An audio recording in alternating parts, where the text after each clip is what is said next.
Tanda-tanda orang munafik yang bisa kita temukan dalam kehidupan sehari-hari. Tanda-tanda orang munafik berdasarkan pengalaman, berdasarkan kenyataan yang ada di sekitar kita. Yang pertama, benar dan salah. Orang munafik itu benarnya separuh, salahnya separuh. Kalau orang Islam itu benar dari dua sisi. Misalnya dari wadah benar, dari isi benar. Hablum minallahnya benar, hablum minannasnya benar. Tapi kalau orang munafik itu hanya benar satu, yang satunya salah. Misalnya yang dilakukan benar tapi niatnya salah. Lain di bibir, lain di hati. Tanda yang kedua, sama dengan anak-anak atau pelajar, hanya saja beda arah. Kalau anak-anak itu mampunya hanya satu sisi, tapi menuju dua sisi. Sedangkan orang munafik yang dimunculkan satu sisi dan arahnya itu adalah nol. Pelajar atau anak-anak dari amatir berubah menjadi profesional. Kalau orang munafik tidak. Orang munafik yang sudah benar satu itu akan ditinggalkan, karena memang aslinya itu dia adalah lawan, musuh.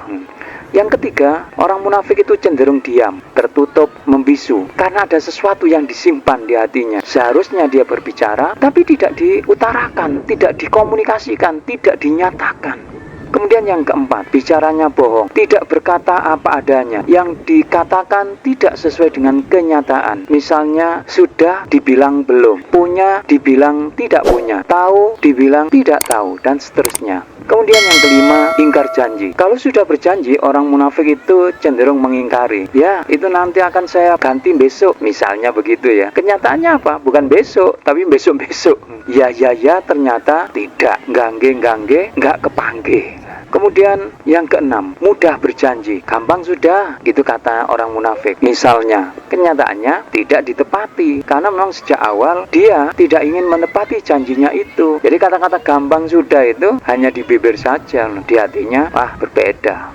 Kemudian yang ketujuh, berkhianat, tidak bisa dipercaya, tidak mampu menjaga amanah atau kepercayaan karena memang tidak mau, bukan karena tidak mampu. Orang munafik itu mengambil keuntungan pribadi di luar kesepakatan dari sang pemberi amanah, dari orang yang memberi kepercayaan. Jadi misalnya diserai kambing dengan perjanjian boleh diambil susunya, tapi orang munafik itu nggak hanya ngambil susu, makanan kambingnya pun juga diambil, bahkan kambingnya dijual.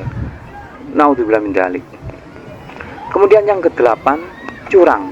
Orang munafik itu permainannya curang, tidak sesuai kesepakatan, tidak sesuai peraturan.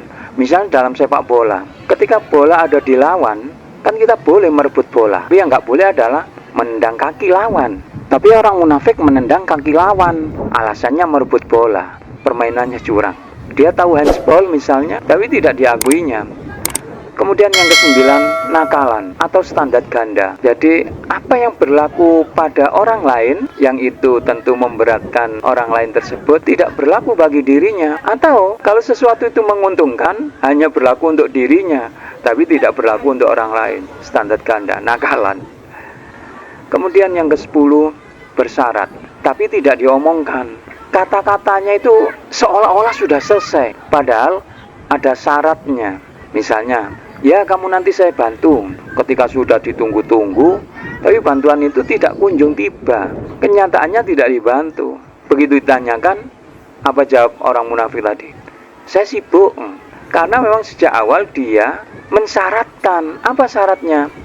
Ya kamu saya bantu kalau saya punya waktu luang. Tapi kata-kata kalau saya punya waktu luang itu diucapkan dalam hati. Lah orang lain mana tahu kalau ada syarat seperti itu.